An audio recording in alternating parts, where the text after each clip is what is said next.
Ini ada quotes yang terkenal sekali dari Syekh Suhrawardi Al-Maktul tentang cahaya dan cermin ini. Zujajah tadi ya. Menurut Imam Suhrawardi, engkau hanya kaca, bukan cahaya. Jadi tadi saya bilang, yang hakiki dalam cahaya itu hanya Allah. Kita ini hanya dipinjami cahaya oleh Allah.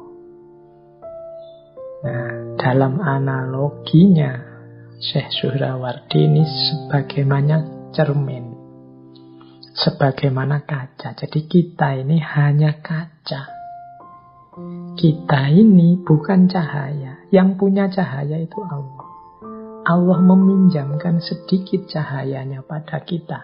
Kalau kaca diri kita, kaca batin kita jernih, maka dia akan memantulkan kejernihan cahayanya Allah. Tapi kalau batin kita kotor, ya cahaya itu tidak terpantul dari diri kita. Dengan makna yang lebih luas, segala prestasi, keindahan, kebaikan, kedahsyatan diri kita sebagai manusia itu hanya memantulkan pinjaman daya dan kekuatan dari Allah saja. Jadi kita hanya kaca yang memantulkan cahayanya Allah.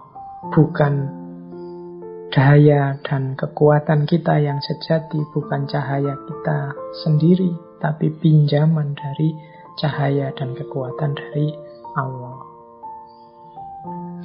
Nah, ilustrasinya kaca dan cahaya tadi. Jadi kita ini hanya kaca, bukan cahaya. Berarti kita hanya memantulkan cahayanya Allah. Analogi yang mudah ya coba diperhatikan para walinya Allah atau para nabi, khususnya Rasulullah. Di situ saya uraikan bagaimana Kanjeng Nabi Muhammad itu contoh mudah untuk kita menjelaskan perumpamaan kaca dan cahaya tadi.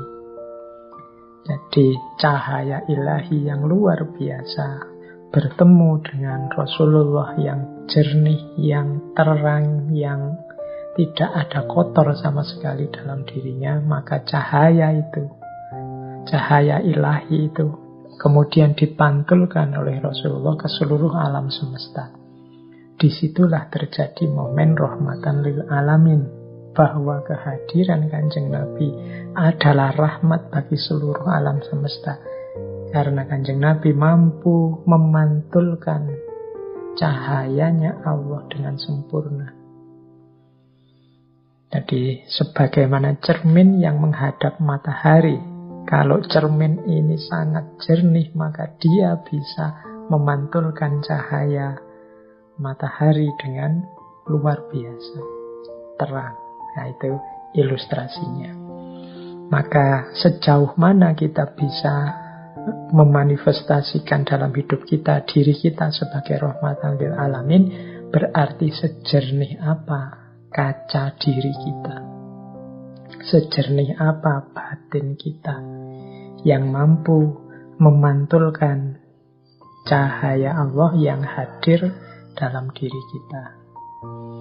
Disitulah nanti akan terjadi rahmatan lil alamin.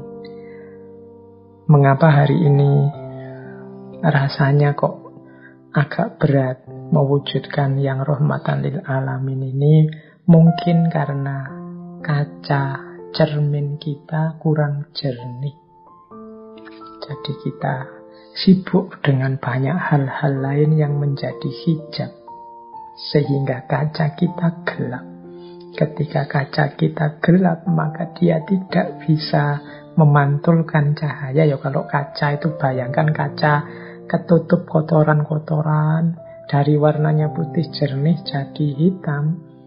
Kalau teman-teman memberi cahaya ke atas kaca yang hitam itu, ya tidak akan ada pantulan apa-apa, tidak akan merefleksikan apa-apa. Maka butuh dibersihkan dulu kacanya, baru kita mampu memantulkan cahaya, baru kita mampu rahmatan lil alamin. Makanya sering di banyak kesempatan saya mendorong teman-teman untuk secara aktif introspeksi diri, secara aktif muhasabah. Muhasabah itu nama lain dari mari kita bersihkan, kita teliti jangan-jangan banyak kotoran dalam cerminan jiwa kita. Kalau dalam cermin jiwa kita banyak kotoran, ya kalau bahasa ayat tadi sujajahnya kotor, ya misbahnya tidak ada gunanya. Setinggi apapun akal pikiran, sedahsyat apapun hidayah dari Allah dalam bentuk Al-Quran, dalam bentuk kebenaran, keimanan, tuntunan Kanjeng Nabi, tidak ada gunanya karena cermin kolbu kita yang kotor. Jadi di titik inilah sebenarnya kuncinya filsafat cahaya. Jadi bagaimana kita memantulkan cahayanya Allah ke seluruh alam semesta. Ini sebenarnya tugas kita. Baik, ambil nafas sebentar.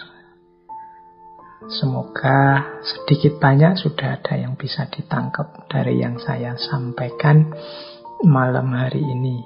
Titik-titik kunci dari bahwa hakikat hidup kita adalah merindukan cahaya dan mencari cahaya.